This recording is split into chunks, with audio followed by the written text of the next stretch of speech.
បើមនុស្សស្រីម្នាក់ហ្នឹងប្រកែរកលុយខ្លាចជាមេគ្រួសារដឹងតែគេបូលីថាជាមនុស្សស្រីដែលឯករាជ្យហើយក៏មិនសូវចេះឲ្យតម្លៃប្តីដែរនិយាយទៅមិនឲ្យគេទៅយកប្តីតែម្ដងហើយអាងអីកំរៀងអាងអីលេងតែរហូតមនុស្សស្រីសម័យនេះមិនចេះទ្រាំទេតែមុំហ្នឹងលេងក្បាលចោលហើយយកថ្មីទៀតហើយខ្ញុំក៏ចង់បកស្រាយប្រាប់ទៅវិញថាបើសិនជាគ្រួសារនឹងគេមានក្តីសក់គេមិនដឹងថាទៅលេងប្តីយក2យក3ទៅអីទេអ្នកណាក៏គេចេះហត់ដែរអាយកប្តីហ្នឹងក៏ចេះហត់ដែរហេតុអីមនុស្សស្រីនឹងចាំតែខុសចាំតែអីអញ្ចឹងហេតុអីក៏មិនថាខាងប្រុសខ្លះបើខាងប្រុសល្អជួយធ្វើការងារផ្ទះ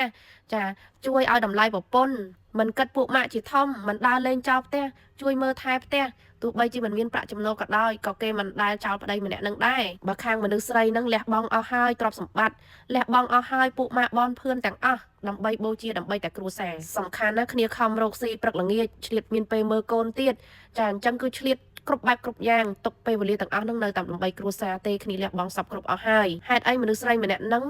ត្រូវទៅបានមនុស្សប្រុសមួយដែលអត់ឲ្យតម្លៃ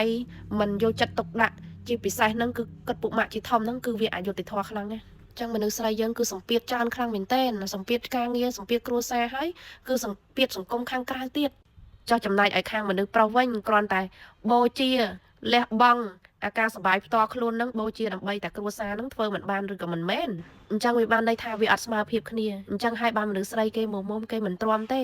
គេគិតថាបើអ្នកឯងមិនល្អគេទៅយកថ្មីមួយទៀតហើយព្រោះសម័យនេះគេអត់ខ្វល់អ្នកណានិយាយថាអីថាទេបើវល់តែខ្វល់ហ្នឹងគឺសម្ពាធគ្រប់យ៉ាងតែម្ដងអញ្ចឹងពាក្យថាប្តីប្រពន្ធណាតើតើមានសុភមង្គលឲ្យគ្នាតើតើប្តីហ្នឹងចូលរួម50ប្រពន្ធចូលរួម50%ដូចគ្នាមិនមែនប្រពន្ធទៅ100%ហើយប្តីមកត្រឹមតែ10%ទៅ20%វាអត់ស៊ីមេត្រីគ្នាទេអញ្ចឹងខ្ញុំក៏សុំ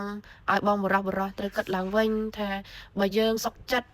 នឹងចាប់ដៃមនុស្សស្រីម្នាក់នឹងដើរជាមួយគ្នាអស់មួយជីវិតហើយគួរតែកែប្រែដើម្បីគ្រួសារកាន់តែច្រើនទៅធ្វើមិនចាប់ដៃគ្នាស្រាក់គ្នារស់ស៊ីមានសេចក្តីសុខមានក្តីស្រឡាញ់ព្រោះថាការស្រឡាញ់គ្នាការដែលយើងនៅជាមួយគ្នាវាមិនមែនអាចមកនៅជាមួយគ្នានឹងបាទជីវិតបានទេវាគង់មានថ្ងៃណាដែលចែកគ្នាទៅចាការបាក់បែកចែកគ្នានឹងគឺសុំចែកបែបលក្ខណៈថាមានក្តីស្រឡាញ់ឲ្យគ្នានឹករលឹកគ្នាជារៀងរហូតមានអនុស្សាវរីយ៍ជាមួយគ្នាបើសិនជាខាងប្រុសគិតបែបនេះបានណាការដែលមានគ្រួសារបែកគ្នាវានឹងមានការថមថយចុះវាមិនមានអត្រានឹងការលេងគ្នានឹងគឺវាច្រើនទេអានេះដែលខ្ញុំនិយាយចេញមកហ្នឹងគឺភាគច្រើនមនុស្សស្រីហ្នឹងគឺរងសម្ពាធច្រើនខ្លាំងមែនតើប៉មនុស្សស្រីសម័យនេះគឺមនុស្សស្រីដែលមិនមែនចាំតែលាបដៃហ្នឹងសំលុយប្តីទេគឺចាញ់រកស៊ីដូចតែគ្នាទេសម័យនេះវាមិនដូចសម័យមុនថាអូយប្តីធ្វើបែបម៉េចប្តីមានស្រីប្តីវាយប្តីដំពេលធ្លាក់បែបម៉េចចេះតែទ្រាំទេមិនមែនទេដោយសារមនុស្សស្រីសម័យនេះឯករាជ្យដែលថាចេះរកស៊ីខ្លួនឯង